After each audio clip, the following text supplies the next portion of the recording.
एक भगत था, बहुत अच्छा भगत था, बूढ़ा हो गया। एक नौकर था उसके, और वो दूर देश का रहने वाला, जैसे यहां से कोई बिहार का रहता हो, और उसकी मां की मृत्यु होगी, चिट्ठी आ गई और उसके दस्त लाग गए।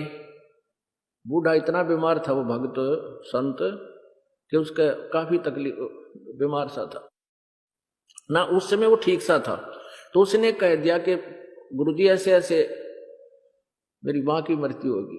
अब वो गुरुजी बोले जा, और संत बोले आप जा बेटा, जाया। फिर वो शिष्य कहने लगा गुरुजी आप फिर कौन संभालेगा आपको? कोई बात ना बेटा, आप जाओ, चला लूंगा काम में। अब क्या हुआ, वो तो चला गया और वो भक्त बीमार हो गया। बूढ़ा मेरे दोस्त था जी, बुढ़ापे में ना मेरा कोड़बर कौन सा बीपी लो हो जाए, हाई हो जाए। अब वो गढ़ा तंग हो गया। अब परमात्मा उस नौकर का रूप बना के वापस आ गया।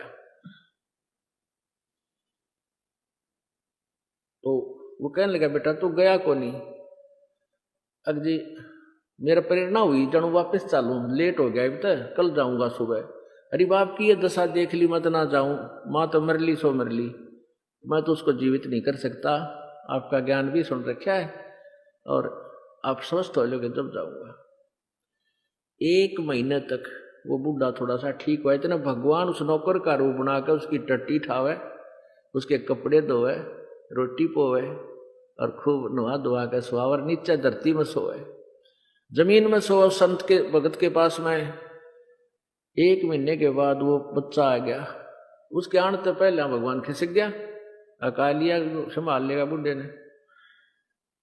वो लाया कुछ सामान वहां से अपने देश का, कुछ कोई फल लाया कुछ और कहने लगा ले महाराज जी ये हमारे देश का यो फल है, मेरी जो ना चाची राम राम कह थी आपने, मेरा पिताजी नो कह था, मेरा भाई यूं कह रहा था। वो बूढ़ा उसके मुंह का नहीं देखा है, अकर तू क्या बोल रहा है बेटा, मेरा समझ में नहीं आई तेरी बात, ये कौन से कहाँ से ले आया तू ये? बोला जी मैं अपने घर गया था ना, मेरी माँ मर गई, वह बीमार होगी थी, 1 हफ्ते से बीमार थी, ऐसे ऐसे तकलीफ थी और वह मृत्यु होगी, कोई बात ना, वह तो वृद्ध हो रही थी, मेरे चाचा ने बोला और फला। वो कहने लगा तू बात क्या कह रहा है, मेरे समझ में नहीं आ रही बेटा। अरे जी मैं अपने घर से आया था। कद आया था? तो कब आ रहा हूँ सीधा ही।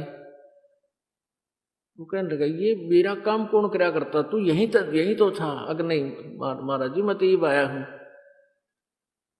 वो बूढ़ा बहुत रोया, ने बोला हे भगवान, इस पापी ने आपको इतना तंग किया, कई बार धमका भी दिया, रहा तू लाता नहीं, फलाना पानी नहीं लाया, यानी जैसे नौकर को धमकाया करते हैं। तो पुण्यात्मा ये सत्कर मान लेना, ये कोई बड़का की कथा नहीं है कि दंत कथा नहीं है, सत्य की सत्य कहानी है, पर इस योग्य आप हो जाइए।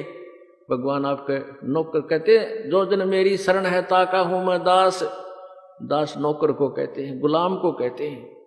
और गेल गेल ला गया फिर जब लग धरती आकाश।